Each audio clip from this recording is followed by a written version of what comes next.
This is a relay project. Real Talk starts right now. Here's Ryan Jesperson.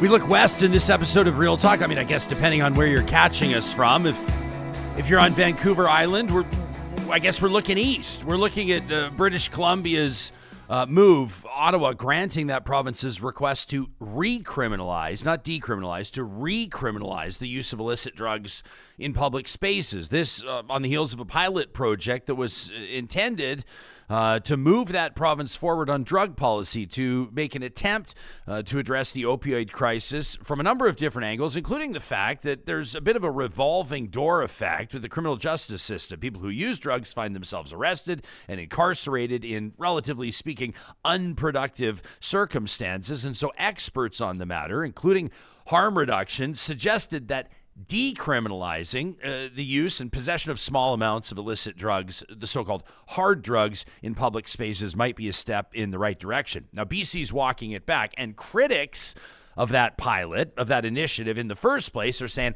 aha, we told you so. Common sense prevails. The leader of the opposition, Pierre Poilievre, is saying Justin Trudeau tried to flood British Columbia with hard drugs. He wants to flood Ontario and the rest of Canada with hard drugs as well. And then there's a whole bunch of people, I think, driven by empathy and evidence and experience, that are saying, you know, there's a lot of politicking happening here. There's a lot of noise around here. And I know that those folks are hoping that despite what appears to be a setback, although for some people this is certainly, make no mistake, a huge win, an opportunity to cut through that noise, cut to the heart of the matter, better understand what we learned through this pilot, why BC's making the move it is to recriminalize the use of these drugs in public spaces, and what it means for the rest of Canada. So we've got two experts on this. One, Guy Felicella. Guy is going to be joining us in the context of a harm reduction and recovery expert. He's been on the show before. He's told his own personal compelling story. Every time Felicella joins us, people go, oh my gosh. And he's going to be joined by one of BC's most respected and most watched political and social commentators. Mo Amir is the host of This Is Van Color on Check. Both of them in just a couple of moments. Max Fawcett later in the episode to explain to us why some high-profile, multi-billion-dollar energy projects, in particular carbon capture, are being paused in the province of Alberta. So we're covering a lot of ground today, and it wouldn't be happening without Alberta's top real estate school. Rello is presenting this episode of Real Talk. You can find them online at rello.ca. If you're ready for a new career opportunity, if you're sick of where you're working, if you're simply not making enough money, if you'd rather be out and about helping people, take 2 seconds to find out why a career in real estate could be perfect for you. And if that is indeed the case, then you're going to want to register at rello.ca. They're online, which means it's going to be nice and convenient for you. They've got experts there that have a ton of industry experience. They're going to help you pass your exam. They're going to help you get licensed, and then they're going to help you launch your own business, working for yourself in the exciting field of real estate. If you use the promo code Ryan100 at rello.ca, that's all one word, they're going to knock $100 off both the Alberta Residential Real Estate Bundle and the Alberta Commercial Real Estate Bundle. So save yourself some money and get that first step toward your new career in real estate by using the promo code Ryan100 at rello.ca.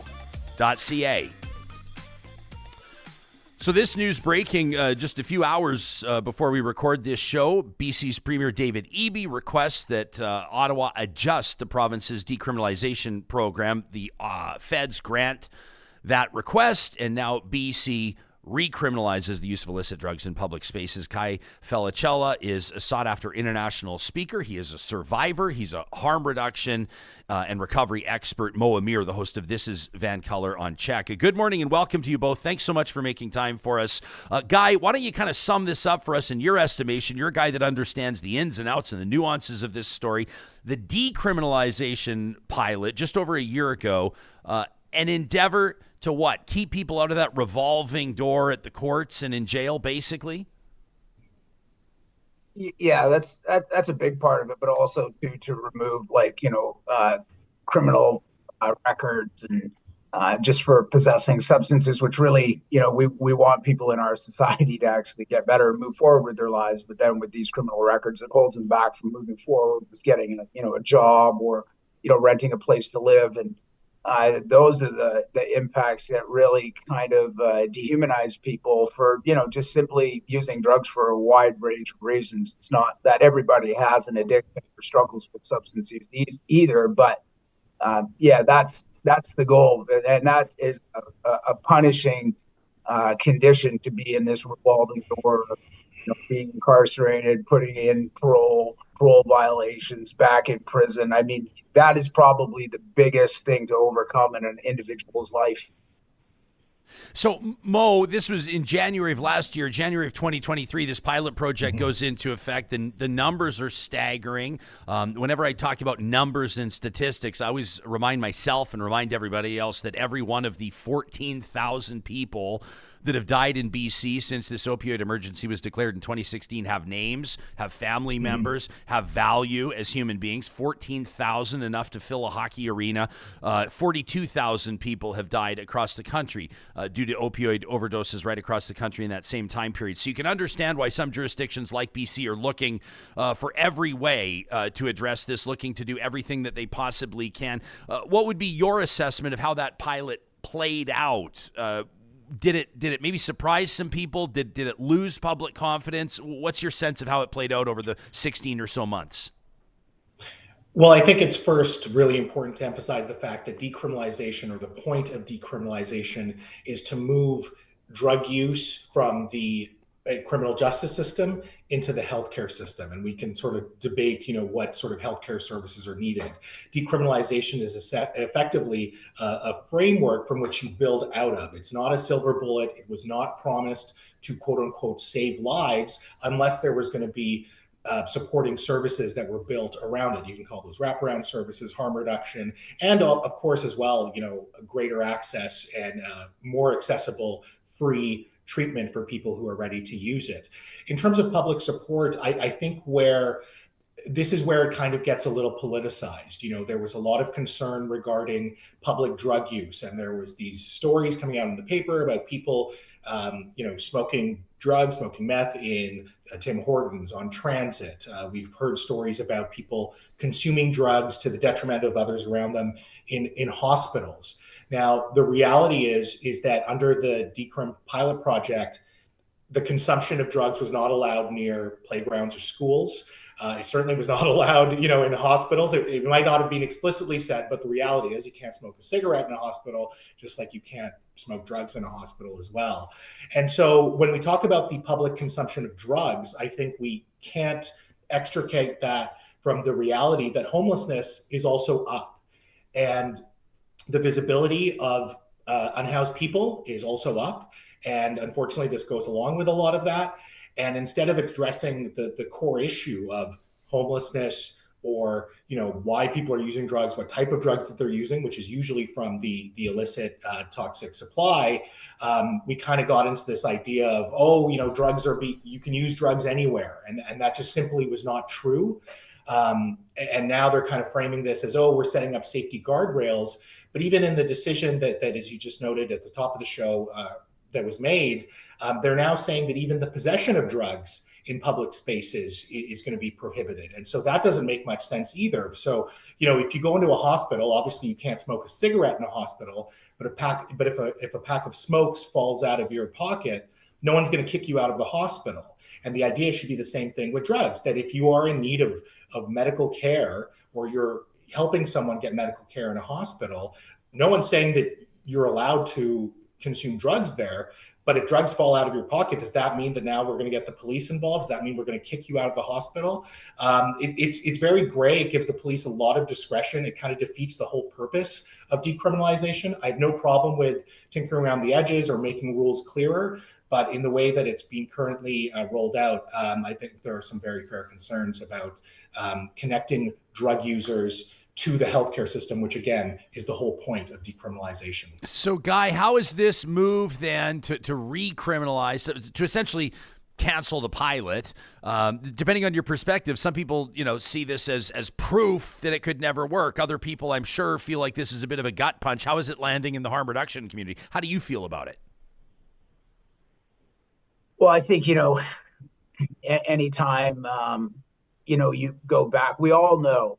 I mean, I don't think anybody doesn't know or doesn't agree with that criminalizing people does not work. And so my hope is that, we find some sort of balance where we can actually advance the decriminalization to where it is, I mean, like Mo was saying, I don't like leaving it up to police discretion. Sure, some policing is progressive and might not do something, but when you're talking about a lot of rural communities, they will just do the same thing that they've always done, which is take people's substances and arrest them and put them in jail. And we'll be back into this revolving door of something that we already know doesn't work and going back to it. So, I mean, I'm also a guy as well that doesn't stay stuck in what the problem is. I start looking at opportunities for what's the next step in the solution. And hopefully, with a lot of the politicalizing that's happened where, with decriminalization, we'd heard through Pierre Poilievre saying that overdose deaths increased by 380%. Now, that's just incorrect. It's actually decreased 20% in the 1 year that we've had it. And so a lot of the stuff that's really gone on has been these pockets of loud voices and that have really kind of fear-based a lot of people in society to, overreact, I believe. And listen, I agree. Public consumption doesn't need to exist around families, kids, and places where, families settings go. And the reality is, too, as well as drug users don't want to be there either. But the unfortunate thing is, too, is I don't think municipalities in the province of British Columbia were really in favor of decriminalization. And they showed that by blocking overdose prevention sites in those communities as well. And even though we have a government that's in power that supports these services, unfortunately, the reality is the municipalities didn't. And you can't have your cake and eat it too by complaining about public consumption and then saying we're not going to give them a place to use substances. And it's all about going into treatment and recovery. Well, take it from a guy that took 31 years to figure it out. People, unfortunately, nowadays with a chronic relapsing condition go into treatment, and sadly, that toxic drug supply is waiting there to ambush them. And I've seen so many people die because of it. And the frustrating part for me is people are using small harm reduction interventions, pilot projects to scapegoat instead of actually saying, hey, the unaddressed societal issues might be the biggest thing here that we haven't addressed in decades. And so, one of the things that I often reflect about is that are we now at the point where we're blaming harm reduction for everything, or harm reduction services for everything that's happened in our society, but yet we're not looking at, are we going to start blaming recovery for not keeping people sober? It doesn't make sense. You really have to find this common ground to move forward. And what I like to have seen is that we'd found that common ground to move forward for the best. Obviously decriminalization in some aspects wasn't working, and we were getting to a place where we could make it work, and then it is what it is. Yeah, I mean, obviously, a big part of this would be a public safety issue or a perception of public safety, right? Like Vancouver's deputy police chief testified in front of a House of Commons committee on April 15th, right around a month ago, I guess. That's Deputy Chief Fiona Wilson.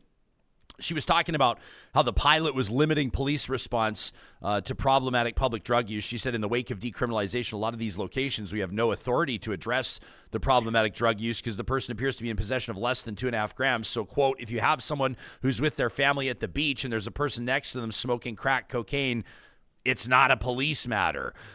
So this lands where, Mo, we probably, and your job is to have your finger on the pulse of BC and understand where the public's at. There's maybe a public safety issue here potentially, and probably, but there's also a political issue here, an issue of political survival of government wanting to remain government.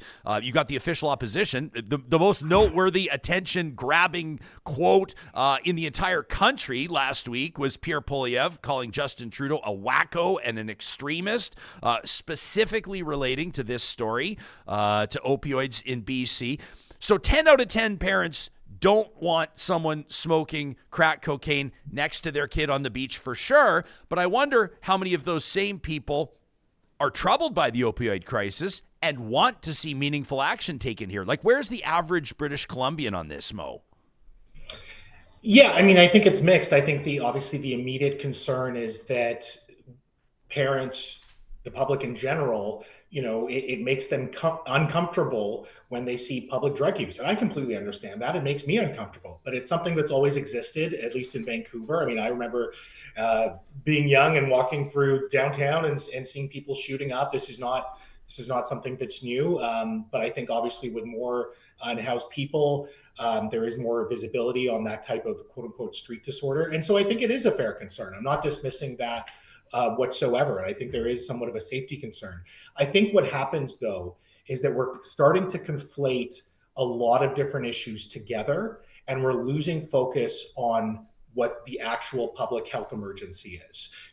Some people are talking about addictions. Some people are talking about the possession or consumption of drugs in public, which is criminalization or decriminalization. And some people are talking about the toxic drug supply. Now, the third one, that last one, the toxic drug supply, that's the thing that's the public health emergency. That's the thing that's actually killing 7 British Columbians every day. And so while we can talk about those other two, we have this tendency, particularly in the national dialogue, but also provincially here in BC, to just meld it all together and say, it's safe supply that's killing people. Not true. Oh, it's harm reduction that's killing people. Not true. Oh, it's decriminalization that's killing people. Not true. It is the toxic drug supply that is killing people. That has to be addressed, and that can only truly be addressed through, as Guy noted earlier, safe consumption sites and safe supply. And so I don't think that we have to have necessarily a singular focus on just that. We can address those other issues as well, but we do have to be able to understand that while these things are all related, we do have to separate them out. And saying, if a politician comes out and says, we're going to end decriminalization, the very next question should be, are we putting people behind bars for using drugs? Is that what you want? Because so far, all the critics of harm reduction and decrim, they haven't really given a vision. All they say is addictions treatment and recovery, which again, I think we should have. I think we should fund accessible, free, low barrier addictions treatment.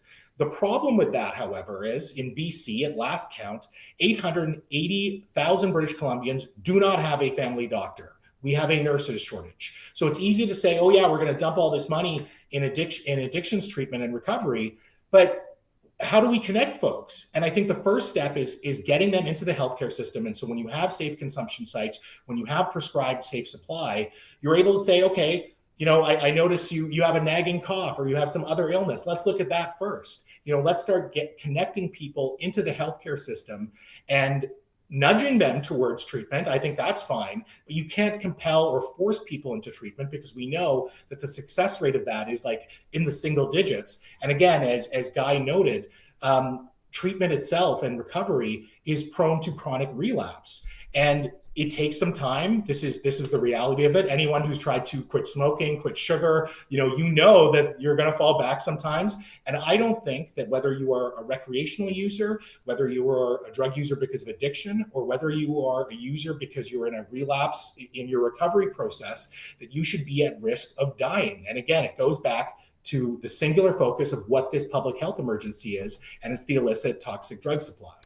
Guy, I mentioned that exchange in the House of Commons, Pierre Poilievre obviously seizing onto this story and making it really about Justin Trudeau, right? He says that it's failed in BC. He calls it a wacko and extremist idea. Now, Toronto had a similar request. I believe it was put forth in 2022. It has yet to be approved, but Toronto will request to decriminalize as well. So Poilievre asks the Prime Minister in question period, will he flood Toronto? Will he flood Ontario with illicit drugs like he did in BC? The Prime Minister, responding to it, says that the government will only work with provinces on approving any legal exemptions that could lead to decriminalization. What do you see this doing, or how do you see BC's situation influencing, and you can say short or long term, drug policy across the country? Like, is this a blip on the radar? Is this a lesson learned scenario? How do you see it impacting the bigger picture? Yeah, I guess that'll remain to be seen. But for me, I think, look, we can't go back to something we know that doesn't work. Like, I mean, I don't think there's anybody in the room that says criminalizing drug users works. They know it doesn't. So we can't go there. So, maybe this is how you look to other alternatives or what you need to have in place moving forward. It's been widely successful, obviously, in countries like Portugal, which did really well with it. And I was there in November and saw a slew of services that they have there. But the one thing I think where we're getting into the weeds here is that the association with, addiction or recovery as being the answer is the part that really scares me the most. It is one of the answers, yes, but there's a slew of answers that you need working collaborating together in order to support people who are struggling. And I would hope that that Toronto would be able to decriminalize small possession of substances, because just putting people in prison for them has not changed anything. And so that will remain to be seen. I mean, I can't predict the future, but hopefully that this is, we still have 2 years of the pilot project left.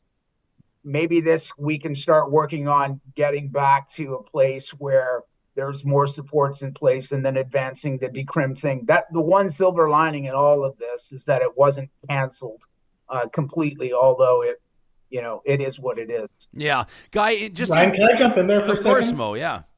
Yeah, so I just want to call out this idea of, flooding the streets with drugs. That is such bullshit. When we talk about safe supply in British Columbia, there's about 4,300 people, drug users, that actually have access to safe supply. 4,300 out of about 100,000 opioid users. And then in total of people in British Columbia that use illicit drugs, it's about 200,000 people. So, even the people that are able to access safe supply, it's a very small number, again, in the single digits, less than 5%, depending on how you cut it.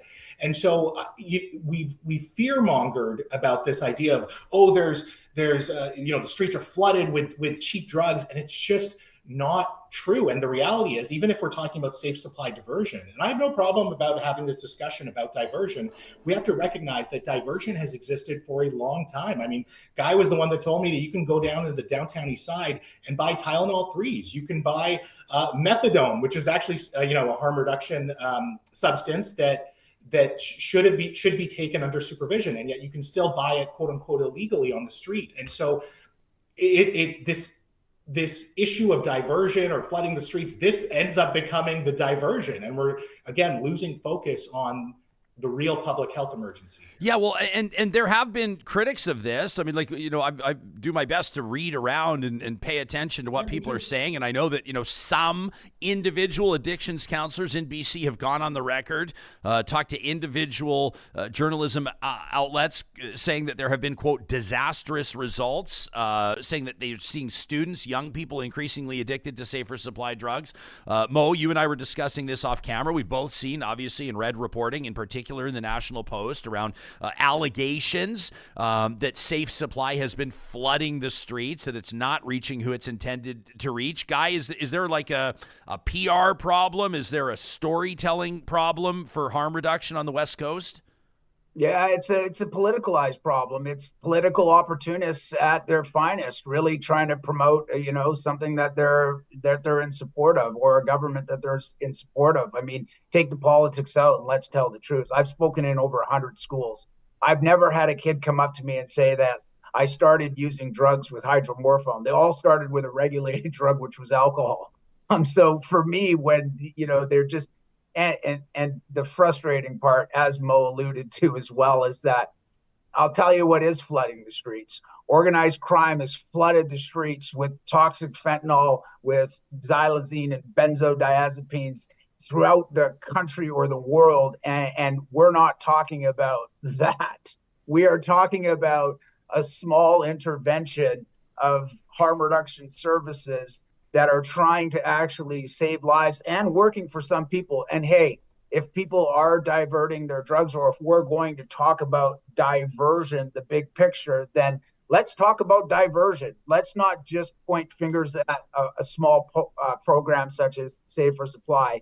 You want to talk about all of it, and it's been going on for decades, and it'll never actually end. And it doesn't necessarily, people love to point fingers at BC. My question is to every other province then that says safe supply or decriminalization is killing people in British Columbia. Well, then what's killing people in Alberta, and what's killing people in Saskatchewan, and what's killing people in Quebec, or what's killing people across the province of other British Columbias that don't have any of these interventions? Are they saying that it's something else, that it's not the toxic drug supply? I mean, this is the frustrating part, is that what we are trying to do in British Columbia is actually advance, and be inventive and do things that go against that we wouldn't normally have done years ago. But as we've all noted, we are in a toxic public health emergency in the province of British Columbia. That means we should be doing everything possible to try to alleviate and reduce the harms caused by it. And I think, to the most part, BC is trying to do that, but yet you have this loud chatter from oppositional parties that are screaming in, saying, look at what BC is doing, but not talking about what's going on with the 17% increase in Alberta, over the 30% increase in Saskatchewan. I'd like to remind everybody, in 2022 to 2023, BC's increase was only 6%, and the rest of the country was extremely higher. So we're doing the small things right. And as the audit of the Attorney General said, that we need more of these services. He didn't say we needed less. He said we need to do more of them. And my hope is that we do that. It's actually very frustrating because, Dr. Bonnie Henry has been kind of hailed as this hero during the COVID pandemic. And it was all about, let's just do everything that Dr. Henry says. Well, Dr. Henry has been a big proponent for safe supply. And yet this government continues to limit that program. It continues to be very hesitant to be able to expand it. And again, it doesn't have to expand right away. I think it should, to be honest, but it's just this hesitancy of limiting it. And without even getting it off the ground, it's become demonized as the cause and worsening this crisis, when, again, the facts just don't bear out. And the reality is, there was a Stats Canada report put out from 2012 to 2022, when it comes to substance use disorder. The rates in Canada actually stayed pretty flat and actually came down a little bit.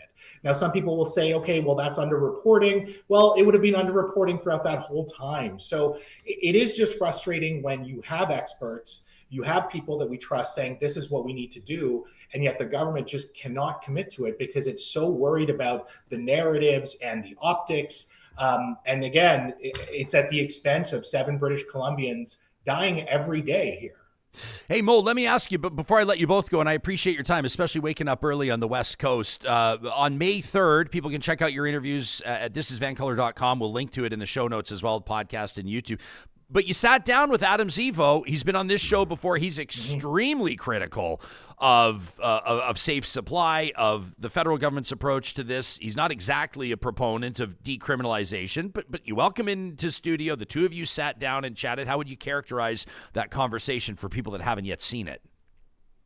Well, first of all, like you, I love talking to people across the political spectrum. When it comes to this file in particular, I'm very grateful for people like Guy, like Garth Mullins, like Karen Ward, journalists like Andrea Wu, more medical professionals like Dr. Mark Tyndall, Gabor Mate, Benjamin Perrin. But I also do talk to the other side. I've talked to Aaron Gunn about this issue, and obviously his documentary, Vancouver is Dying, really blew up this conversation about harm reduction and gave, I think, harm reduction critics a lot of ammunition. And I talked to Adam, and I'm not going to disparage him. I don't disparage guests unless they are politicians. We do have fundamental disagreements. I think he brings up some interesting points with regard to the risks of diversion, and I think those are fair. I like to keep it a little bit separate from the actual public health emergency.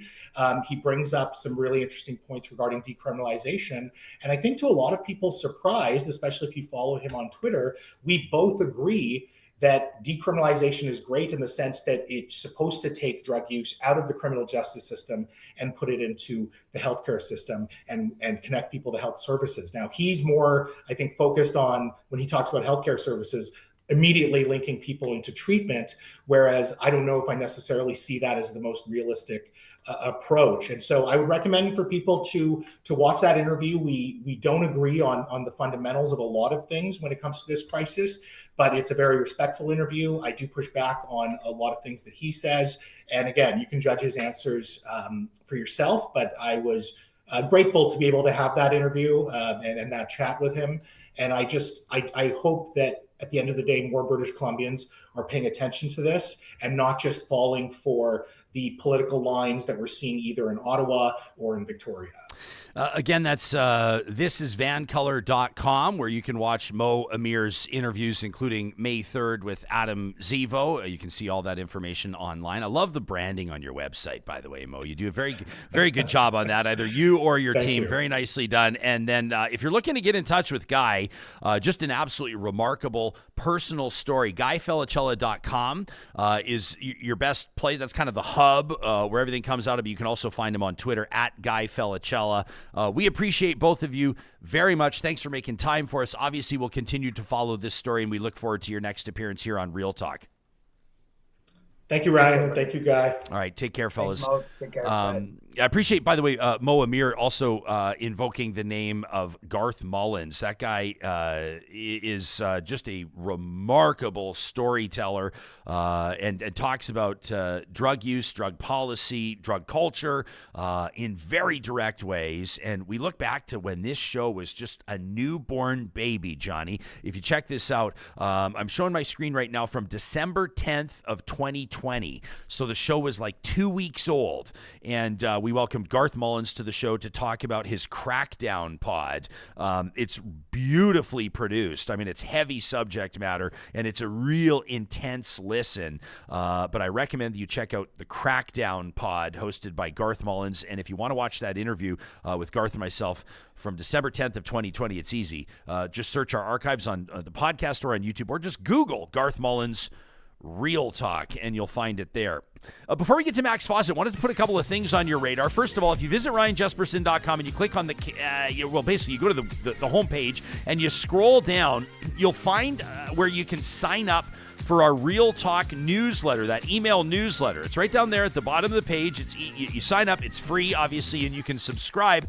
We had an email just go out, but Johnny, we've got a real issue. This is just a new thing, has nothing to do with us, but we heard reports from some Real Talkers this morning that for the first time ever, our emails are winding up in their promotions folders or their junk folders, their spam folders. Yeah. So we wanted to put that on everybody's radar. If you are a subscriber to our email, make sure you check your folders if you didn't find it in your inbox this morning. Now you're going, well, why is he talking about his email in the middle of the week? What's going on right now? Well, the reason why I'm so invested in it is that we have an opportunity in that email for you to win your way in to NorthwestFest. That's Canada's longest-running nonfiction film festival, Canada's longest-running documentary film festival. It kicks off May 9th, and it runs through the 15th, including a couple of big premieres, the Alberta premiere of Common Ground. This is starring Laura Dern, Jason Momoa, Rosario Dawson, Woody Harrelson, a sequel to that documentary in 2020, Kiss the Ground.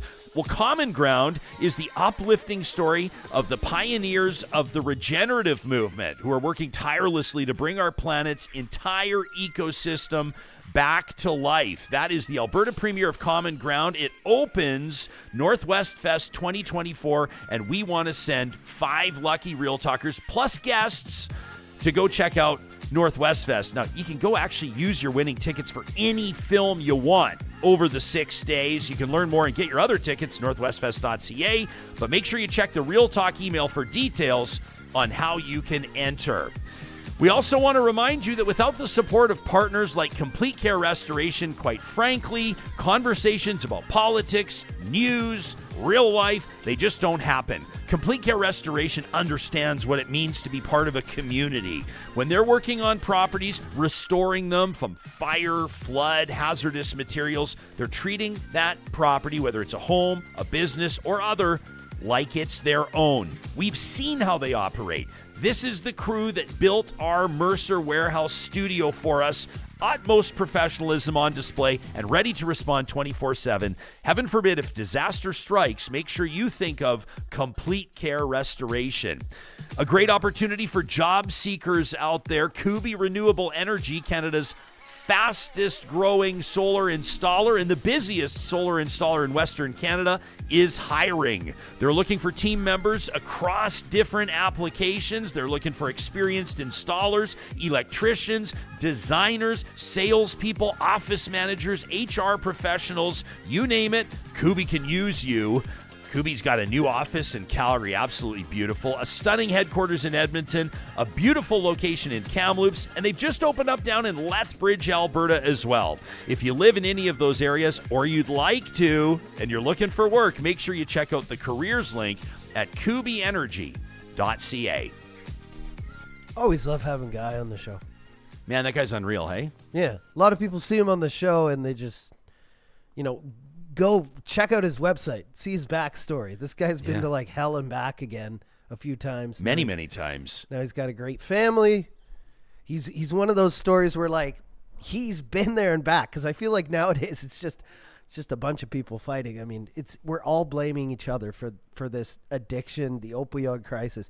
You've got the left blaming the right. You've got politicians blaming each other. Mm-hmm. You've got guys on shows like Mo's arguing, and who's getting the shit end of the stick the whole time? The people who are actually addicted, dying, houseless on the street.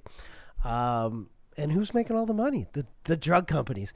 I just saw, it's funny, I was reading it this morning on Twitter. I didn't even know we were going to get right into this morning. I was tired, but 60% of Canadians think drug companies should pay to improve the opioid crisis because they're responsible. Wouldn't it be great to see like Johnson & Johnson, Purdue? I know those are like American, but you know what I mean? McKesson, all these big companies, they should be building rehabilitation centers. They should be out there helping these people on the streets, because we just keep blaming addicts, saying, oh, they're doing drugs illegally. They're doing it out in the open. But like, these companies are getting rich. Did you watch Painkiller? Oh, of course. That Matthew Broderick series on Netflix. And they're a little sensationalized. Of course they're sensational, but it gives some insight into like how opioids were overprescribed. Oh, huge. And like, listen, there's a million different angles of approach on this story, right? But we look at how opioids were prescribed over the past 20 years or so, maybe even more than that.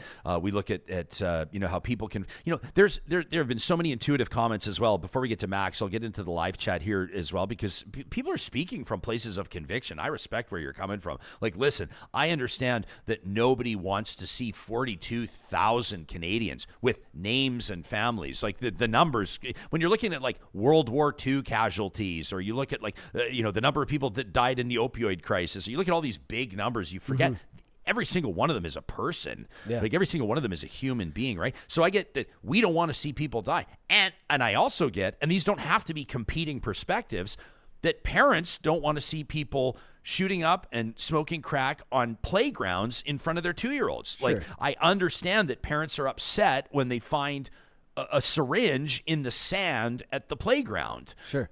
So that's obviously a problem. And so I think, generally speaking, I understand why politicians do what they're going to do. And there's opportunism at play all the time. That's kind of part of their job. It comes with the territory. It's how politics is done these days, good or bad. But at the same time, I think it's important for shows like this and audiences like this, like you're talking about, to meet in a place where we can acknowledge concerns, we can have real talk about some of the issues at play, and then try to seek to understand better ways to address them.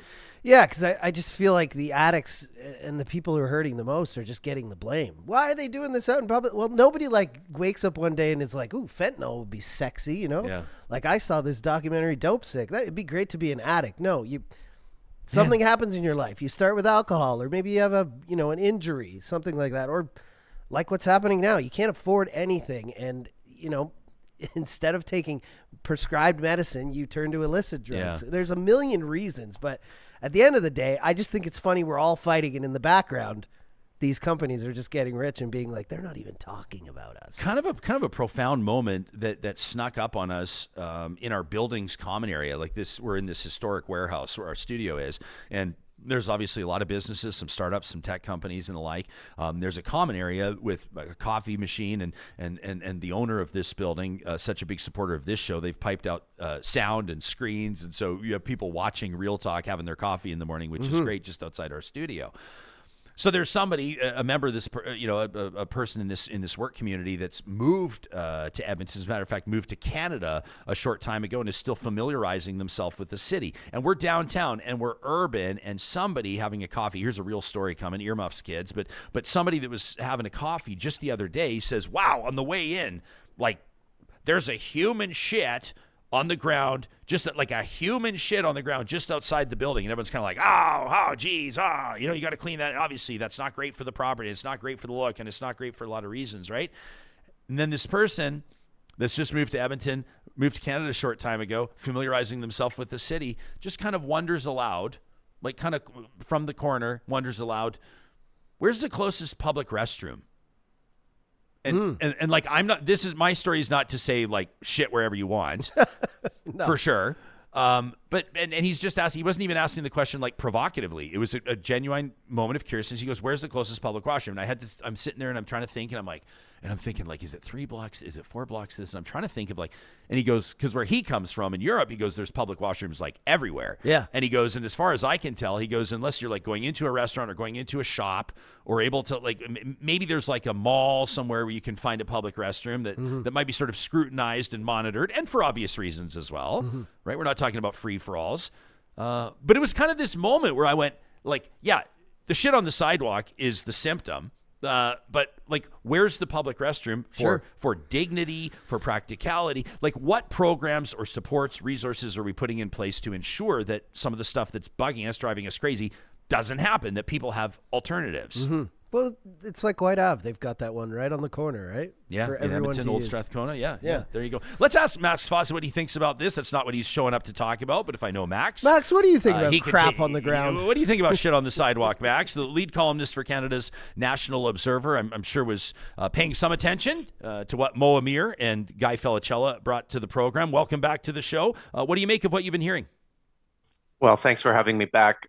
What I make of it is, it's a complicated issue. I mean, I grew up in Vancouver. This is sort of older hat, I think, for people who grew up in Vancouver than maybe it is for other cities. But yeah, it's pretty striking the way we treat this issue and these people. And I think there's a lot of folks in society who just want these people out of sight, out of mind. And when someone has to drop a deuce in front of your workplace, that's a reminder that's not how it works. And we should have those public washroom facilities available for people. We should have better infrastructure to help people who are struggling with these issues. And you said that politicians are going to do this. It's just the way politics is, for better or worse. And it's worse. It doesn't have to be like this. When we have politicians who are willing to take a complicated issue like this that involves human suffering, pharmaceutical interventions, all sorts of other things, and say, well, it's this one guy's fault. It's all David Eby's fault, or it's all Justin Trudeau's fault. That is a tell that this is not a serious person, and this is not a serious approach to solving this problem. And to Johnny's point, we need to center the victims here. We need to center the people who are enduring this through no fault of their own, through no, as he said, they didn't sign up for this. They didn't want to become addicts. And we need to center them and their families and understand that politicians who take their pain and suffering and want to weaponize it for their own purposes are bad and lousy people and should be disqualified from public discourse on this issue. I want to jump into the live chat, and then Max, you and I can talk politics. We'll talk energy and get into a whole bunch of stuff. Great to have you back. Doobie is on the live chat. Here's a gut punch. Says, I worked at Arches in Lethbridge. If you Google Arches Lethbridge, you'll find it's been quite a story. Had its funding pulled amid allegations of mismanagement. People thought that essentially that supervised consumption, that harm reduction center was coming under political attack. Anyway, Doobie says, I ran a music program there. One person that I met and recorded went to 6 months of detox, came back to a closed site, no music program and no supports. and died shortly after. Geez, that from Doobie Is. I appreciate you sharing that. That's like, I always want to take a second after reading something like that. Kimberly says, my son was born in Vancouver when I was a young single mom. It was because of BC's policies I was able to go back to school and end up paying taxes to pay back tenfold. I know firsthand up. That from Kimberly. We had a bunch of you here. I appreciated the spirit that Erica was approaching this conversation with this morning, where Erica basically said, like, I don't necessarily know enough about this to have a strong opinion. Said I want to hear the evidence on this and then be able to make up my mind from there. Garth says the number one feature that we were sold on about decriminalization was it would allow for more treatment if we removed the punishment. That didn't happen. Instead, people just got high and died. That's Garth's take on it. Glenna says it breaks my heart to see the regulars in my hometown on the streets day after day. Housing is trying to catch up and provide safety for these residents. It all takes time. That from Glenna. Of course, a lot of people are talking about mental health supports for young people in particular. Jim, we see your comment there. A lot of you are talking about strains on the healthcare system. Justin says studies show it costs less to house somebody and get them off the street. Be in a position to treat their addiction as a health issue as opposed to treating it as a criminal one. Says this seems to be ignored by the critics. Bunny Slippers says mental health resources need to be increased greatly. The lack of supports or people just trying to navigate the mental health system is ridiculous, and it's about to get worse in Alberta because of what the UCP is up to. That from Bunny Slippers. If you didn't hear your comment here, and that'll be the majority of you, we sure appreciate those of you that show up on the live chat to drive these conversations. You can also send us an email anytime to talk@ryanjesperson.com. We invoked the name of the leader of the official opposition, Max. Obviously, he stole the headlines last week. We had some, obviously made some hay with it. Our Google Shorts, our YouTube, Pierre Poilievre calling the Prime Minister bonker, or wacko rather, calling his policies extreme.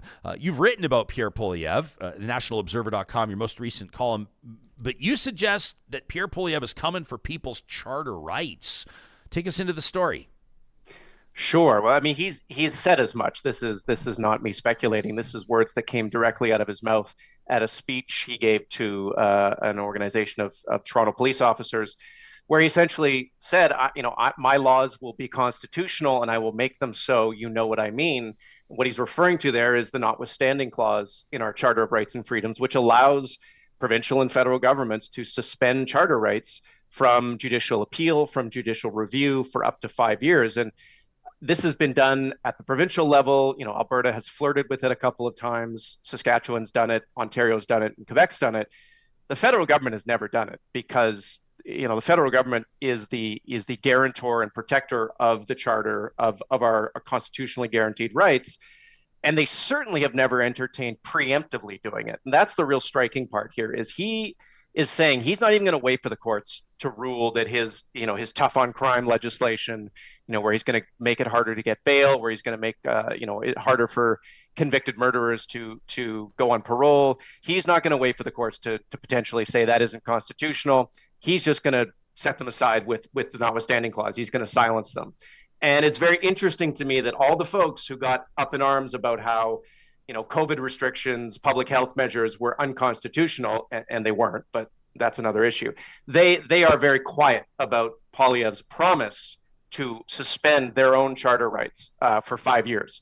It seems like their defense of freedom is entirely situational and entirely informed by politics, but this should be worrying to people because, he says he's just going to stop with criminal justice issues, but he might not, there was a gentleman in the House who got up yesterday, I think is Arnold Beardson, I think his name is, a Conservative MP from Alberta, talking about the quote preborn and how they're being murdered and how they need to have their rights defended. Now, what would stop a Poilievre government from putting in place an abortion law and then maybe using the notwithstanding clause to suspend any potential review of it? There's a lot of ways this could go.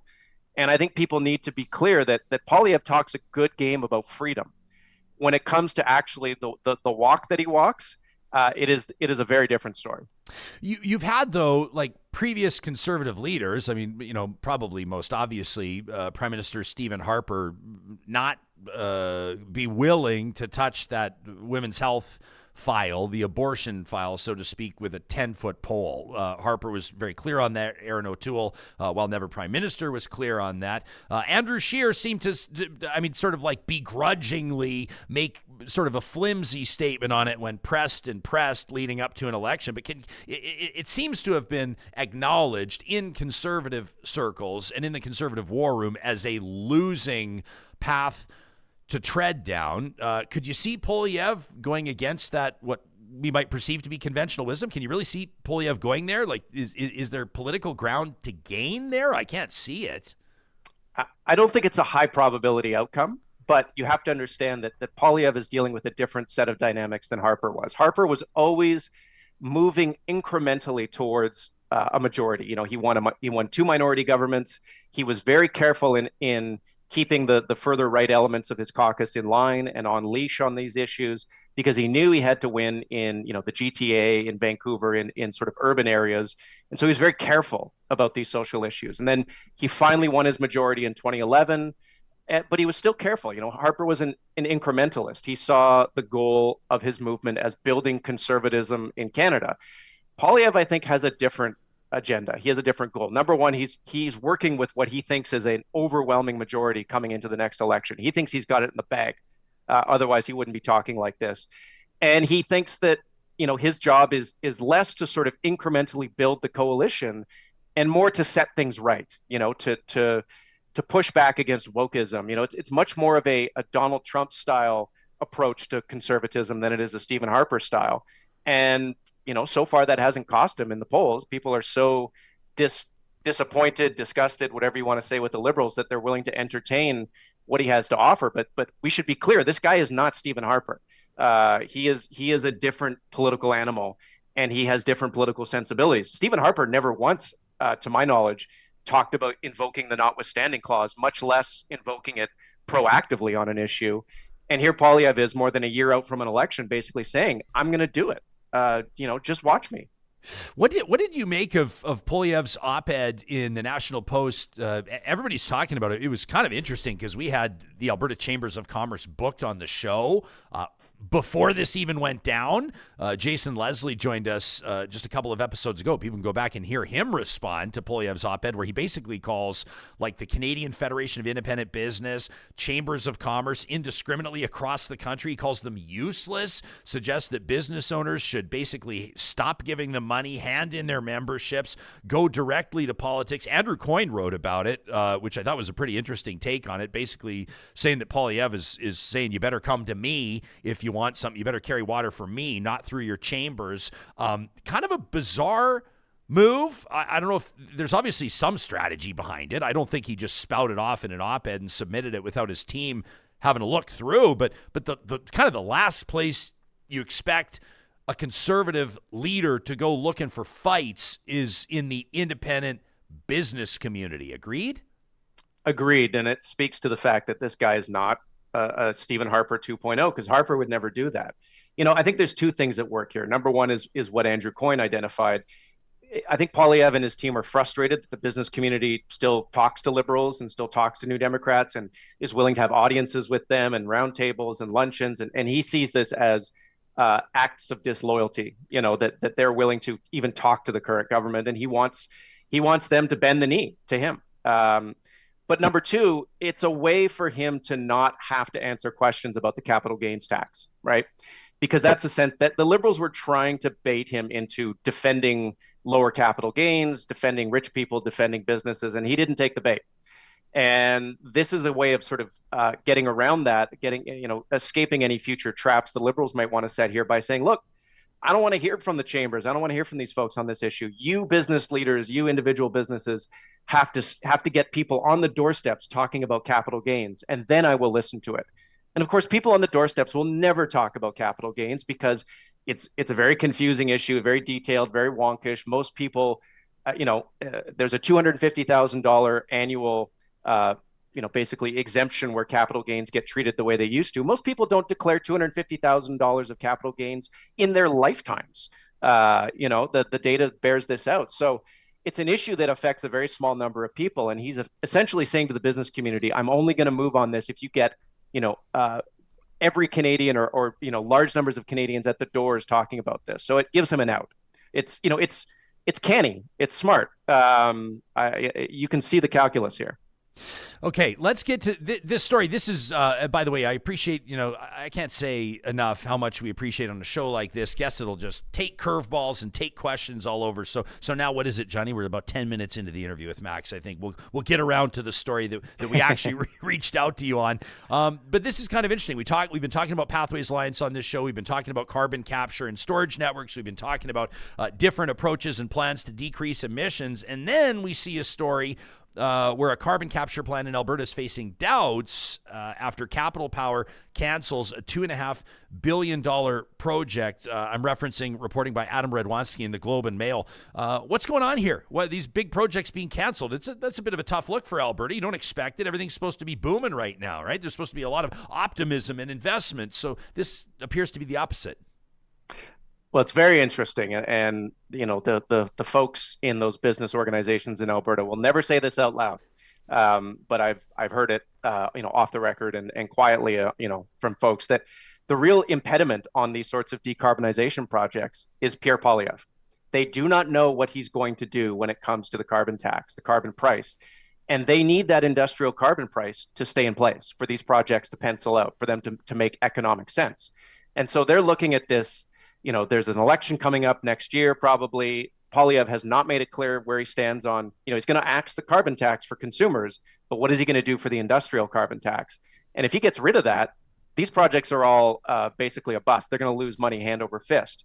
So that's why they've asked the federal government, and have been asking for some time, for this very wonkish thing called carbon contracts for difference. And you've seen the feds kind of slowly roll those out. It's basically insurance. So these companies enter into these contracts, and if a future government gets rid of the carbon price, gets rid of the scheduled increase in the carbon price, they are made whole on the difference in the value of their carbon emission reductions. Now, the federal government has been, I think, not willing to cut blank checks to companies like Capital Power, in part because I think they want Capital Power to come out and put pressure back on the Conservatives here. There's a lot of politics swirling here in all of this, which is why I think you've seen the UCP and Danielle Smith be quite quiet on this issue, particular issue. Yeah, because it's sort of like it's the manifestation of what some people might suggest could be an obvious outcome to uncertainty in a jurisdiction, right? And I think that sometimes these people are written off by politicians or industry folks as hysterical, or as people that don't kind of understand what's going on. I mean, the wind and solar moratorium, the pause, is another example of this, where you say, hey, we've seen that story by Drew Anderson in the Narwhal this week. We've been talking about it a lot, about how, FOIP requests have shown that the president of the Alberta Electric Systems Operator had very real concerns about the pause, suggesting that it could hurt Alberta's brand, hurt Alberta's reputation. In other words, it could be anti-Alberta, suggests that it could impact investment in the province, and obviously it did. But at the same time, when you see something like this project, a carbon capture project, either see the death knell or at least the pause button pressed, I think that it should wake some people up. The stuff that these investments should not be taken for granted. They're not guaranteed. Companies can infuse billions of dollars of capital virtually anywhere in the world, or at least there are many options outside of Alberta. That's something that people here need to remember. Yeah, absolutely. I think we sometimes drink a little too much of our own bathwater about how we are sort of masters of our own economic fortune, and everything comes down to decisions that are made in Ottawa or Edmonton. And the truth of the matter is, especially with renewable energy, these companies can go anywhere where there's wind and there's sun. And we have good assets in Alberta. We have good wind, we have good sun, but they have good wind and good sun in Texas, which is why they're building, more renewable energy there than anywhere else in North America. So, we forego these opportunities at our collective peril. And once we forego them, they're not coming back. These companies that have spent all this time doing the groundwork, reaching out to communities, sort of designing the projects, and then the government pulls the rug out from underneath them, they're just going to write Alberta off as a place to do business. And they will come back, maybe in 10 or 20 years if there's a sea change in the attitude and the government. But, this is sort of a one and done for a lot of these companies. And that's a bummer for Alberta because A, it's jobs, B, it's jobs and economic opportunity in places that need it, rural Alberta. You think of Cardston County, that community just lost almost all of its funding for its future budgets that they were sort of counting on this TransAlta wind project to provide. This is a big hit for a lot of their municipal coffers, and we don't seem to be willing, or certainly the provincial government doesn't seem to be willing to entertain the idea that there's a downside here. Their entire objective, it seems to me, is to slow down the energy transition as much as possible, to kind of throw some spanners in the works, to gum up the tires, and keep the demand for natural gas high as long as possible. And if you want to get a little tinfoily on this one, think back to who Danielle Smith used to work for before she was the Premier of Alberta. Alberta Enterprise Group, which happened to have a lot of involvement from Murray Edwards, and he's, of course, the CEO of Canadian Natural Resources, which sells a lot of natural gas. So, there's a project here to kind of sustain the industry of today at the cost of the industry of tomorrow. And I can't think of a single time in human history where that has proved to be a good strategy over the long run. I'm not in a position where I'm going to pretend and I think that these debates are counterproductive, because I think when we're talking about developing or broadening renewables, growing renewables in the province of Alberta, the Premier's done it in this studio, but a lot of people will say, well, it's just not reliable enough. We can't basically throw caution to the wind and when it's like plus 35 or minus 40, be relying on solar when there's only 7 hours of daylight. And then other people are going, well, we never said we were going to, and that's kind of not the point. And so I think that the waters are muddied and the conversation is obfuscated, but there are some interesting developments, and you shared a link to a story on your Twitter. People can follow you at Max Fawcett, about a turning point that the world recently passed, where up 30%, for the first time, 30% of global electricity was produced or generated by renewables. And I just thought it was an interesting story. I know that some critics will probably come at me right now and say, oh yeah, I guess we should turn off all the pipelines, cancel all the pipelines. And that's not what I'm saying. I just think this is interesting from a business perspective, from an energy security perspective, from a commerce and opportunity perspective. Take us into it, why you think it's a significant mile marker, and what people should take away from it. Sure. It's proof that renewable energy, specifically wind and solar, but legacy hydro as well, is the only game in town right now. It is cheaper. Especially, there's a really interesting story out of California where they're really ramping up their battery storage there. And so now you have, massive amounts of solar plus battery storage providing baseload energy in the state. There is so much venture capital in that space, in the battery storage space, that is going to continue to drive down costs, develop breakthroughs where they need fewer of various chemicals and elements, or less or different, whatever it might be. That there's so much human ingenuity combined with financial capital at work to continue to push this thing forward. And those who are on the other side thinking they can push it back, best of luck to you. But it's a bit like the people with the horse-drawn carriages trying to push back the gasoline-powered vehicle. It's a superior technology. It is the thing that people want. It is the thing that businesses want to build. And that is the way that it's going to go. And in Alberta, we basically have a choice. Do we want to adapt to this? Do we want to take advantage of the opportunities as they present themselves? Or do we want to pretend that it's not happening and let future generations pay the cost? And I fear that will be the road that we're traveling. It's certainly the one that the current provincial government has us on. Nobody is suggesting that we want to go to all renewable energy over the next 5 years or 10 years or 15 years. Fossil fuels will continue to play an important role in stabilizing the grid just as long as they are needed, and then not 1 second longer. As soon as new battery storage plus renewables is cheaper than operating existing fossil fuels, the existing fossil fuels are going to go out the window. There is no sort of compact or agreement that says we must operate them in perpetuity, and we should try to make the most of what we have in front of us, not sort of defend the status quo as it was 10 or 15 years ago. And I understand that that's tempting for a lot of folks who are maybe at the end of their careers, who just want to kind of get their options vested and go retire somewhere. But I think of it from the perspective of my son and people his age who will have to inherit this province in 20 or 30 years. What is best for them? And what is best for them is not ignoring the future. It is trying to understand and adapt to it. Talking about the future, how about the now? Also, I'll get you to comment on this before we thank you for your time, Max. Alberta's Premier sharing the numbers per ATB Financial. Alberta setting a new record for oil production in quarter one. Says the Premier, our oil and gas sector continues to drive our economy. That's obviously true.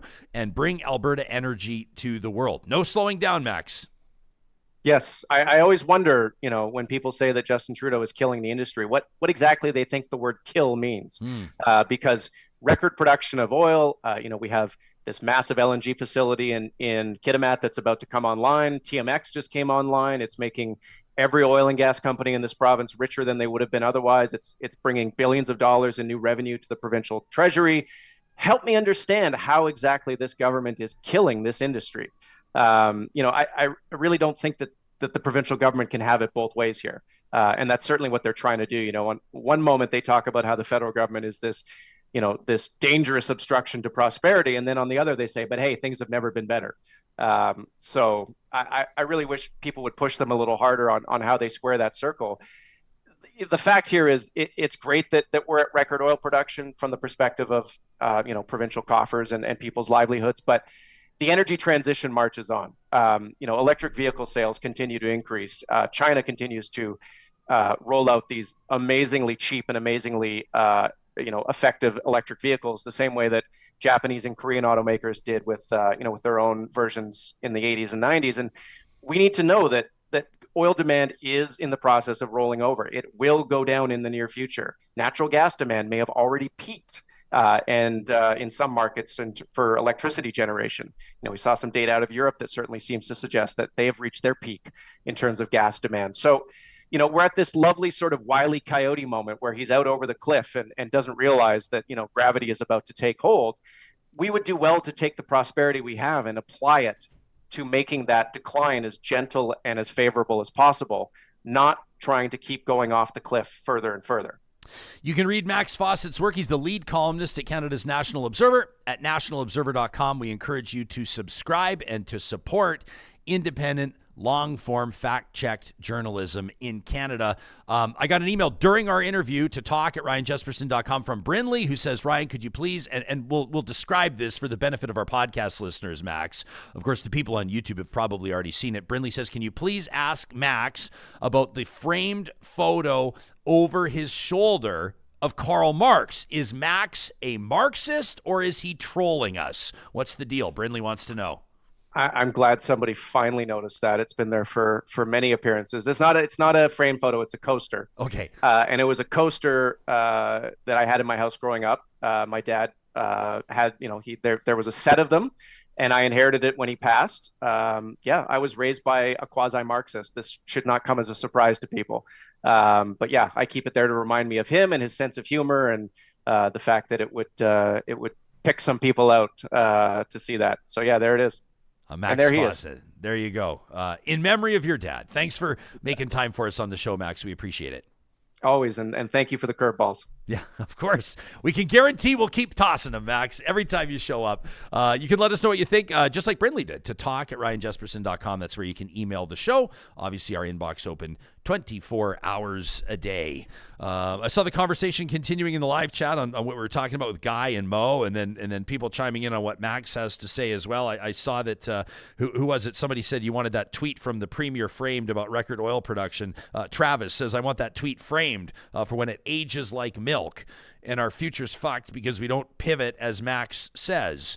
I do acknowledge that, and by the way, we do have an amazing couple of episodes of Real Talk coming up on Thursday and Friday, and we'll talk about that in just a bit. One of them we're calling our Planet Protectors. We're going to be highlighting interviews that we've been doing on this show with people that are looking out for planet Earth and looking out for humanity's future on planet Earth. We recognize we've got huge issues. This is hardly a profound statement I'm making.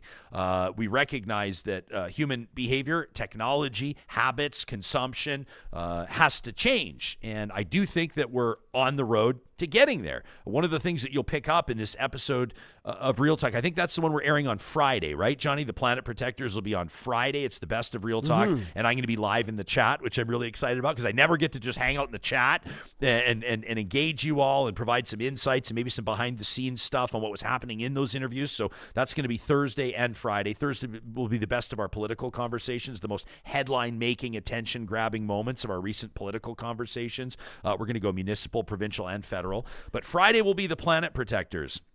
And what you'll pick up on that episode is the optimism that's there from people that say, no, the damage is evident. The human footprint is evident, but it's not too late.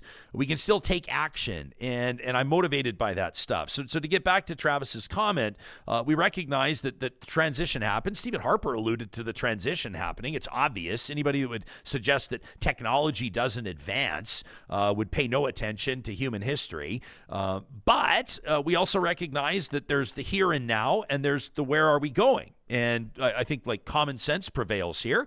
We understand that the economy needs to thrive and that people need to be employed and that we need to keep our homes heated and our vehicles moving and society functioning. But also 10 or 30 years from now, it's going to look a lot different in how we do it. And so that's where Real Talk endeavors to be, is on the leading edge of those conversations and getting into the facts, right? Cutting through the noise, getting into the facts on where we are now, how we got here, and where we're going.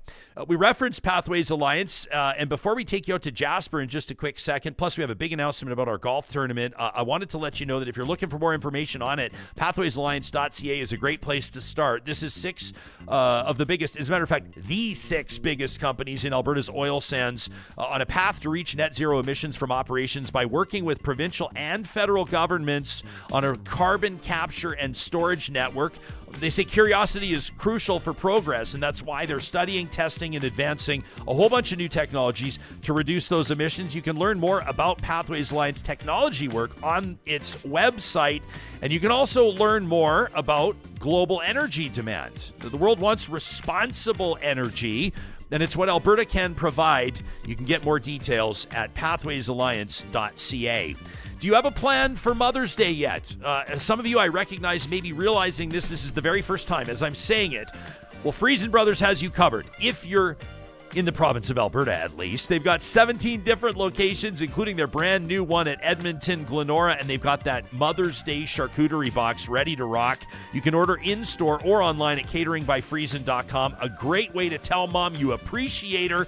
Every charcuterie box features Alberta meats, Alberta cheeses, and all the accoutrements. $90. You can order them online at cateringbyfriesen.com. And don't forget Friesen Brothers Fresh Market stores. You know you've got one in your neck of the woods. If you see that Fresh Market signage, they're going to be hosting an all-you-can-eat Mother's Day brunch on the 11th and 12th of May. Plus, every mom in attendance is going to receive a complimentary flower. It's just $30 per person, all you can eat. Check out friesen.com/Mother's Day brunch.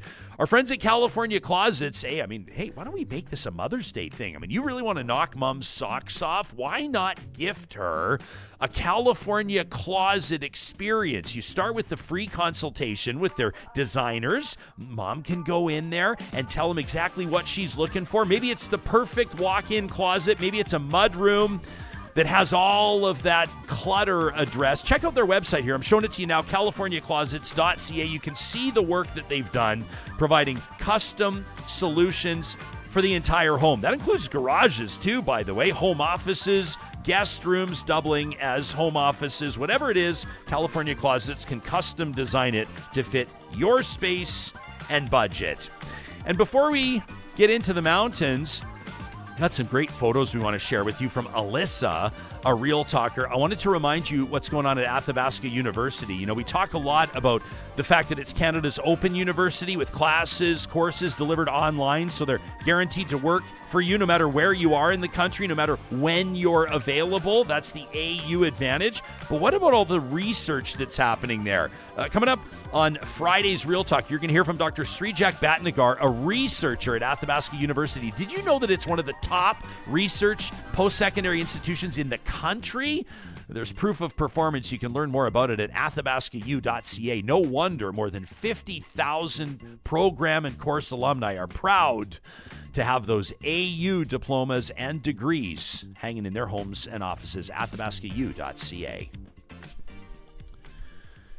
People are here in the live chat. MA says, Alberta can't stop this transition. It's a global transition. Isn't that 100% true? Dwayne says water has to be the most important concern for humans, and in part because of the severe drought. Dwayne, you'll be happy to know, probably not surprised, that our Friday episode does touch on water. We're going to pull some of the real highlights from our episode on World Water Day.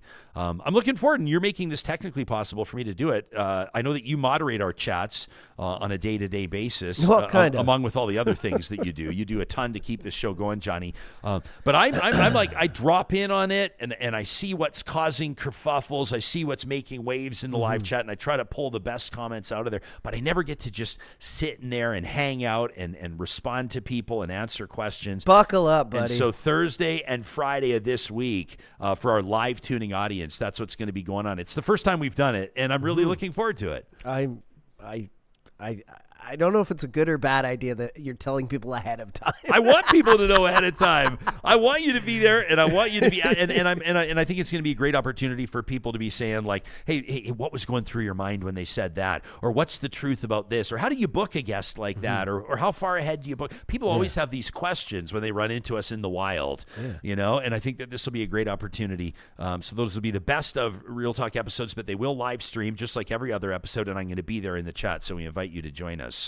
Who are you voting for in the next election? Yeah, exactly.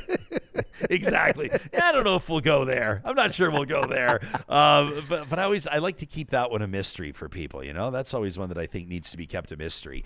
It is Wednesday. Every week, courtesy of our friends at Tourism Jasper, we have a chance to get outside to the majesty and magic of the Rocky Mountains, in particular, Jasper National Park. It's MyJasper Memories, presented by Tourism Jasper. And we're always asking you to send us your photos. We're always asking you to share your Jasper memories with us in order to be featured on the show. And that's exactly what Alyssa did. And we absolutely love this. Alyssa and her family, hailing from Calgary, from the southern part of the province. And she says, as wild as it is, I had never been to Jasper. Alyssa, I get it. Folks in Calgary, you go to Canmore, you go to Banff, you head out to BC.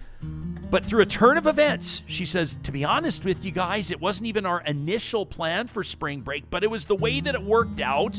And we decided to get out, to get away, to take Real Talk's word for it, and to get out to Jasper. She says, what a stunningly beautiful place. Johnny, you can see they were there in the spring in Moline Canyon, an amazing time of year to visit that beautiful, beautiful part of the park. She says, even better for us, there they are at Pyramid Lake. Stunning. That's a really, really famous pedestrian footbridge. I love that when footbridge. You go. Isn't that so cool, man? I have some amazing photos of my partner and our dog. Oh, little Priscilla was out there. It's awesome. Everyone knows this bridge when they see it in a photo. 100%. Right? And I love the family photos that are captured there. There you can see them. That looks to me like they're at the top of Whistler's Mountain. Maybe they took the Jasper tram up there. That's my assumption there. You can see, of course, the river there through the township of Jasper. Yeah, they've got to be up there on the tram. Good call. Alyssa and her family. And she says, and even better for us to be joined by our entire family to celebrate a milestone birthday for her love, Phil. She says it was a weekend that truly filled our buckets. And Alyssa, we're so grateful that you gave us the opportunity to show your family photos, your Jasper memories. We love it. If you and your family have been out there in Jasper and you'd love to share the memories with us, make sure you hashtag MyJasper and Real Talk RJ, and we can show them off. Now, before we wrap, though, I want to let you know about something coming up in the national park. This is kind of the wrap-up to the final days of Taste of Spring. So these are the first 2 weekends in May. It's a big tradition out there. Taste of Spring, the newest event, but it's already entrenched itself as a one-of-a-kind experience in the Rockies, a 10-day celebration that's been showing off and showcasing the finest flavors of the season, live music, beautiful art, a chance for you to meet the best chefs, musicians, artists, and talented Jasperites in the place that inspires them. So coming up this weekend as they wrap up Taste of Spring, May 12th is the final day. You You can become a brewmaster for a day at the Jasper Brewing Company. You can see opening night of that theater show from Jasper with Love. It's been running forever, and it sells out every single time. They've got their Uplift mural tour, which is so cool. 7 different murals around town. They've got the Spring Paddle and Picks, a 4-hour river photography adventure. They're already out on the Athabasca River, and of course, a ton of live music. You can check out jasper.travel for more information, or just follow the links in the show notes on the podcast or on YouTube. It's MyJasper Memories, presented proudly by Tourism Jasper, every week, right here on Real Talk. Hosted by Ryan Jasperson. Oh, who was that was joking about that? Adler. It was an Adler. Yeah, of course it was Adler. Did I have to ask? Yeah, so Adler's been kind of on fire over the past little while, but I chocolate enjoyed milk in the morning. He did. Yeah, he was that little chocolate sugar milk in in the the blood. morning. So I was going to say, like, you know, we asked Adler about the Jerry Seinfeld thing, about how, you know, the left, or the extreme left, says Seinfeld is ruining comedy. Save your comments. I know people to the video. People have just been Comedy hammering us. is life's lubricant. Yeah, that was amazing. Comedy is life's lube. He did say lubricant. But then yesterday, Paul Mercurio. Do we have the voicemail? Can we tee up the voicemail? Because this is so fun. So Paul Mercurio joins us. He's written for Jon Stewart. He's written for Stephen Colbert. He's an accomplished stand-up on his own. He's won an Emmy Award for his writing for Jon Stewart. He's won a Peabody Award. So, like, this guy understands comedy, an absolute beauty, and he's going to be in Edmonton this weekend. So he joins us from New York. We had a hilarious chat with him yesterday. That was our episode of Real Talk on May 7th, including on why they had to force his 96-year-old mom to retire to hand in the keys to her furniture store.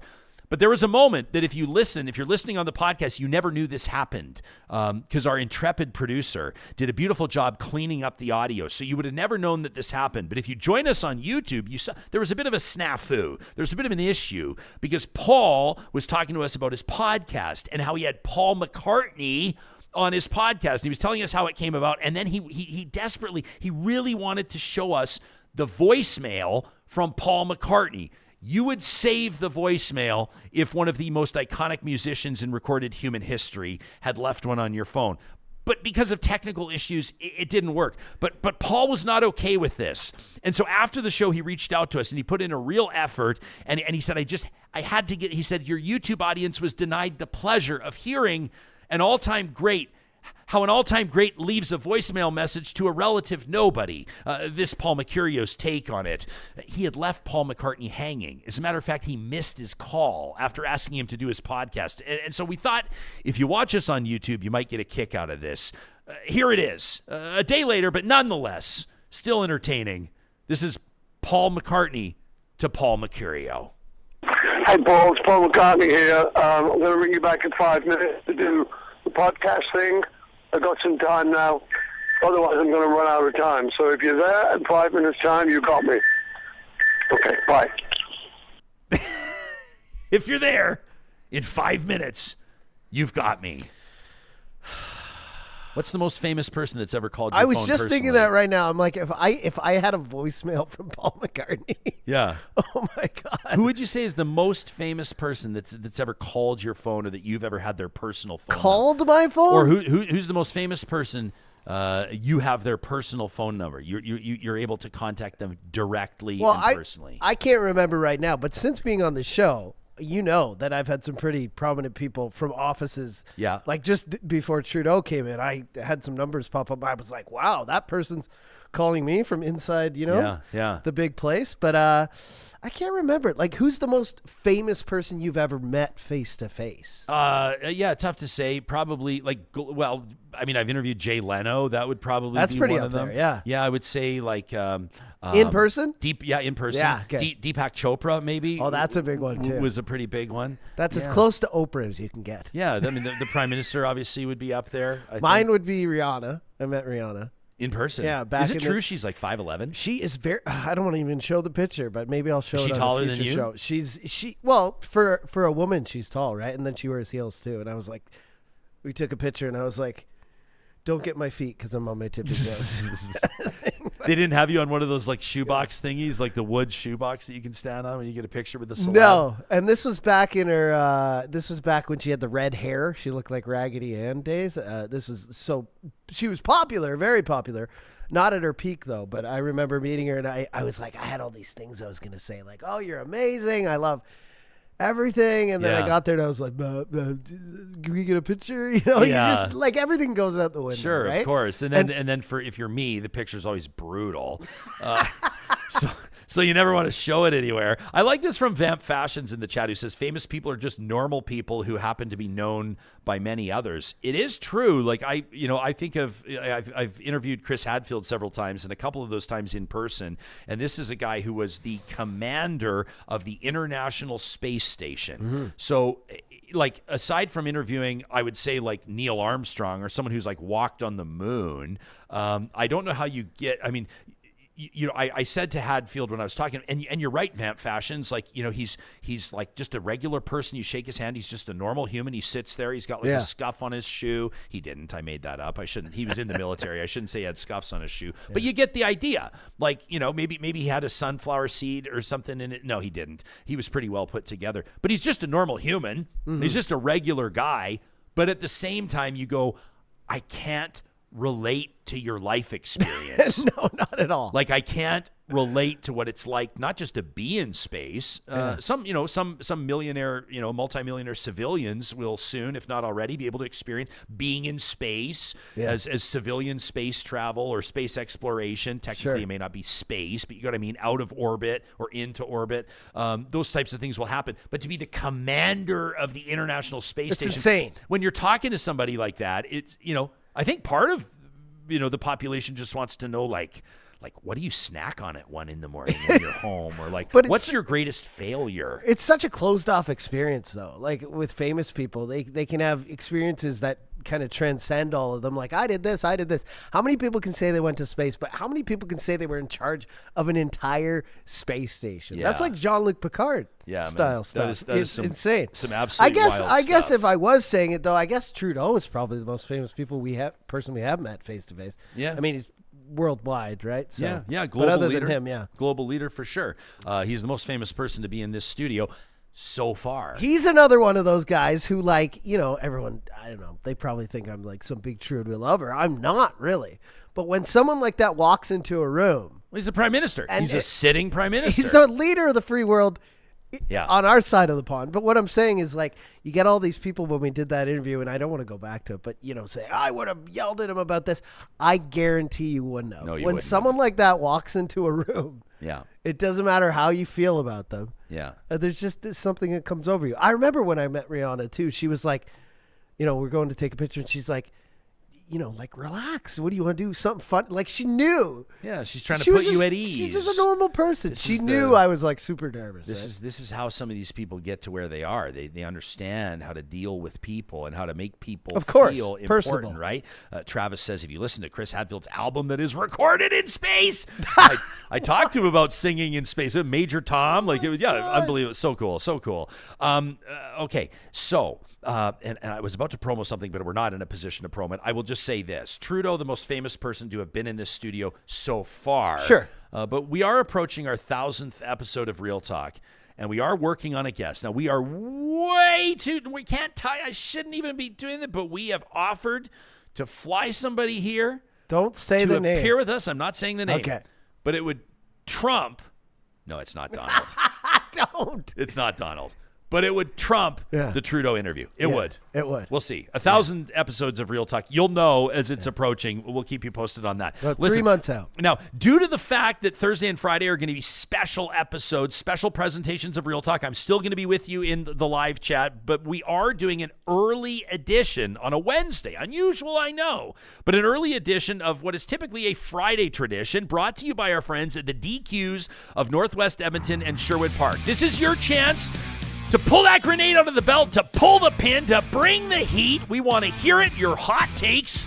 It's the Flamethrower, presented by the DQ's of Northwest Edmonton and Sherwood Park. And this one from Gerald, who says, yeah, Seinfeld is kind of right, but mostly wrong. I want to start off with what he's right about, saying that the left's ruining comedy. The left is a bit overly sensitive, to be honest with you. I actually don't think it's wokeism, but I do think that for a good period of time, the right was the punching bag of really biting humor, and now the left is the target at times, and they're maybe not used to it. Now, where Seinfeld is wrong, says Gerald, is many have already said in your live chat, Jespo, is it's the comedian's job to find a topic and actually write a funny joke. You know, Anthony Jeselnik on Theo Vaughn's pod addressed this, says if you're starting off trying to offend people, you're just being lazy. The job is to get away with it, to write a joke that is so good that people have to laugh. I love Anthony Jeselnik, by the way. Says it was brought up in your chat, a bunch of older comedians calling their special, they can't be canceled because they know they're too lazy to actually write new material. Seinfeld's a legend, but he needs thicker skin. Tell Bill Burr or Jeselnik or any others that they're racist or sexist, they'll laugh at you and they'll move on. If you look at the guys that are really complaining, they're the ones that aren't grinding it out anymore. They want to dip in, do a show, and dip out. They have like a how dare you attitude if people don't laugh or scratch their back. Plus, it's not the left, says Gerald, it's internet culture. Like comedians like Hassan Minhaj get inundated with hate from the right all the time. Jerry needs to grow a pair and tighten up his set or start playing casinos for the 55 and older crowd. That from Jerry. 55 and is 55? Can we 55? I'm getting close to 50. 55 is visible down the road for me. I think we need to start saying the 85 and older crowd, Gerald, if you know what I mean. How about this one from Alison? Alison says all this talk about this monorail, this high-speed train across Alberta. And Alison says, as a rural Albertan, I hope people realize what a boost this type of transportation would be. If you're living rural, there are not a lot of options aside from your own vehicle, and that's getting more expensive every year. My husband's parents both diagnosed with cancer last year. Allison, we're sorry about that. Says you have to understand the amount of trips to Edmonton we were taking for them to receive treatment was exhausting for everybody involved. Driving back and forth 5-6 times a month. We live 6 hours away, so it's a multiple day journey, time off work to make this happen, and we don't even live in the far north. I can't even imagine what people in like La Crete or further have to endure to get medical treatment. To be able to get on a train, to just relax and then arrive, not travel on bumpy roads when you're already in pain would be amazing. Rail would be an investment in protecting our vulnerable and helping those in need, those who can't afford multiple trips across the province for weeks on end. Allison says, I love the podcast. Allison, we love that you took the time to write in. How about this one from Peter, who says Bill 20, an agenda that's being pursued regardless of whether or not it's in the best interests of Albertans? This is the one about political parties at municipal level. The province can withdraw or suspend or expel democratically elected councillors and the like. Peter says by introducing parties, reducing councillors' ability to represent constituents without political interference, the bill is not increasing trust in government. It's going to lower it. Hardly an outcome that people have been clamoring for. Regarding this proposed costly shift away from the use of voting machines, Alberta's going back to pencil and paper. Minister McIver says he has no evidence to support the measure. In a bizarre display, though, arguing the best way to increase trust in democracy is in fact not to counter conspiracy theorists that elections are rigged using lefty voting machines, but to cave into the delusional demands of the far-right fringe. Essentially, the minister wants us to believe that this capitulation will somehow reverse the rampant, unchecked spread of misinformation that led to this farce in the first place. The cruel irony here is that far-right organizations like Take Back Alberta, who the minister's pandering to with Bill 20, are overrepresented in industries that are facing massive upheaval, like oil and gas. Are oil and gas companies going to pay for retraining for workers and to transition to new industries? I wouldn't count on it. He says, Ryan, you've asked oil and gas executives, and they've gone full toxic social media influencer, telling oil and gas workers they just need to develop a grind set mentality, telling others they're on their own. In the tumultuous times we're in, it's particularly important Alberta has a strong social democracy with strong social safety nets that provide a bulwark for all residents, safeguarding collective prosperity. Populist politics being means to an end for the United Conservatives so levels of power can be secured and then used to protect their interests is cynical, and it shows. That from Peter. These are all real emails sent to talk@ryanjesperson.com. You can fire up your flamethrower. It's presented weekly by our friends at the DQs in Palisades, Nemeo, Newcastle, Westmount, and Baseline Road. Coming up on Thursday, we're going to live stream the best of Real Talk, our top political moments over the past couple of months. I'm going to be there in the live chat taking your questions. And then on Friday, we celebrate the planet protectors. We take a look at plastic, wildfire, and water in a best of episode of Real Talk. Thanks for subscribing to our YouTube. Thanks for rating and reviewing our podcast, and we'll talk to you again soon.